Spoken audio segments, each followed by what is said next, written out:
to be able to use social skills. Mm-hmm. And so she's actually talented in it. And so last year we were like, maybe we should just do this. Why aren't we doing this? Yeah, why aren't we doing this? Because we're, looking for a job and all that, and that's a real business. So she has hours here that she works, right? Yeah. And so she has her own little setup downstairs of her shop that she works at. Great. And then we have craft shows, a lot coming up in November and December. Yeah. Well, that's great. So you get to set up a little booth at a craft show and sell some of the things you've made. Yep. Yeah, that's great. And then the other things that she does is Meals on Wheels in the food bank. Our church is St. Mark's in Brookline, and they have a Meals on Wheels. And my parents will come get her, do it with her. She'll, from cooking to delivering, she's able to do all that. And everybody at church knows Mary Jean. So it works out well. Yeah. So you've been able to find things to do and... Yeah. Yeah. Did it take a while to get to that point? Like at say 21, 22, I know you're 24 now. Yeah. Was it... Yeah, Meals on Wheels and like the food bank, we were able to do that because we have connections to that. So that has been happening since before that. Because she likes Meals on Wheels. Yeah. That's been happening for a while. But this past year is when, the 2 years ago, is when YAP came. Mm-hmm. And then last year, because we were trying to figure out what job we could find, that's when we started as a family. We were like, why don't we do jewelry? Because she's sitting there making a bracelet for Nana or somebody, and we're like, well, it's right there in front of us. It's right in front of us. Yeah, sometimes it does take you a while to figure out, hey, those kinds of things. Yeah. Like, it's almost like an epiphany or something. Yeah. So we just make it into a routine of a schedule for every day of what she does. Yeah. Get up, do day chores. Okay, it's time for your business. Go to your shop. Mm-hmm. She does her work hours, and then it's done. Or it's okay, it's time to go to Meals on Wheels. So it's like every day has something's happening. Yeah, I see. Going back to even the work shelter that you mentioned, what was that? Can you tell me a little more about that experience and how that went, or was that very short-lived and didn't? No, there's three that we. There's two that she was at, and there's another one I looked at.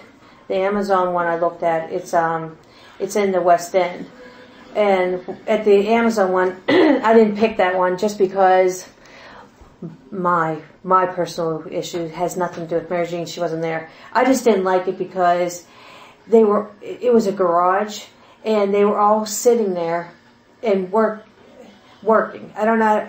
It was like the same thing. Like they were putting this into a box, and they was that's all they were doing. Yeah, and it didn't look very. It didn't look fulfilling, or it just didn't look. Yeah, and I was like, you didn't get a good feeling or good vibe. No, and I knew a couple of the kids that were there that I taught, and I went up to them like, David, how are you? I'm like so excited to see you, and usually I would get the huge response. He was like, Miss B? I'm like, yes, and they're like, oh hi. And I'm like, whoa, what happened to my little David? The people there didn't even seem happy necessarily. It didn't seem happy. It didn't seem playing. I don't know. I didn't get a good feeling about that, so I decided that wasn't best for her. Yeah. We had another work shelter. It's on Brookline Boulevard. It's called Mercy Behavioral. Again, we have a nice little 21-year-old going into a place with 55. And that would be that would be pushing it. I would think more 60, and they were in there. And their main job was to straighten out hangers for Pittsburgh Pirates. It's an actual job. But they were able to get Mary Jean a different job because she's able to do different things. The problem with that work shelter is that they started treating Mary Jean as an employee to take care of other autism or IV individuals instead of realizing that she's there. And then when something would go wrong because she didn't know what she was doing because it wasn't her job, they would start yelling at her. She'd come home like, what the heck are you talking about? And I would go there, I'm like, what do you mean? And the person came right out. She's like, well, she's here to work to take care of these people. I'm like, she's a client. That was the end of the day. That was it. Yeah. I'm like, she's a client. She's like, what? I'm like, mm-hmm. And then the boss is like, oh, that never happened. I'm like, the lady just talked to me. You know, she just said this. I'm like, she's out. We're done. We're out. Yeah. So that doesn't sound like it wasn't a good experience. And then UPMC is the one that they have lots of opportunities down there. They're real jobs like stapling, envelope, sorting, cataloging, assembling, all that stuff. It is a wonderful work shelter down there. But again, she had the autism waiver. You're on a waiting list to get there. You only can take so many to get in. That's what I found out. When you're trying to find a job, if you have the autism waiver, your chances of finding something are slim to none. I see. So with the autism waiver, I know am I right that there's two issues there? Like some people, you're on the waiting list for a long time just to get waiver funding.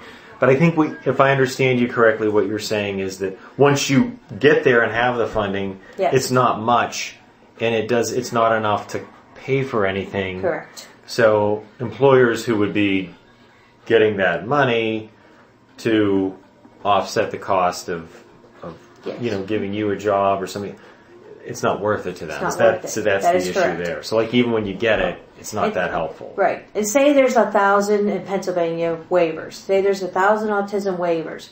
You have to wait for somebody to pass away to get on. That's basically what it is. Yeah. Because they only have a set. I know there's a certain number. And I don't know what that number is. I'm just list. Yeah. So you're on a waiting list, and you get on the waiting list like the day it just starts.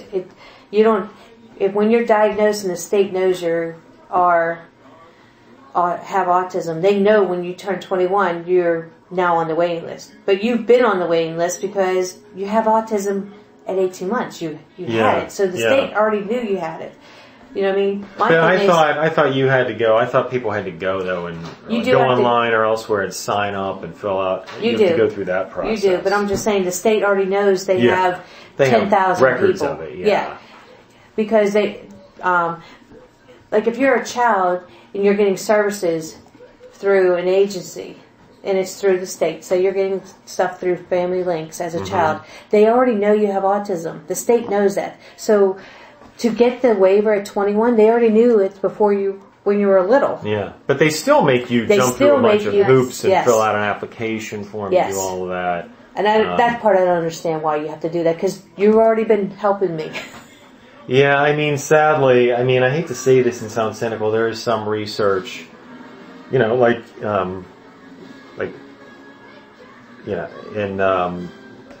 political science and sociology that, state policymakers will sometimes, they'll do that on purpose to set up hurdles to limit how many people actually, they want to make it enough of a hassle for you that they figure, well, a lot of people just maybe won't bother or won't follow through with the whole process, and then we don't have to worry about them. Because they don't want to spend, it's the state not wanting to allocate the resources, spend the money. Correct.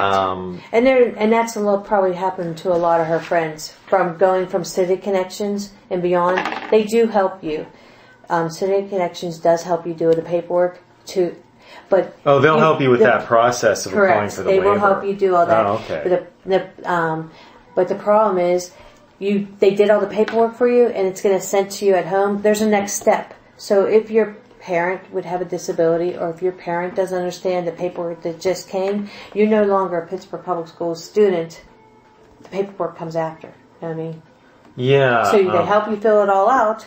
Yeah. Luckily, I know what I'm doing. We were able to get it. I see.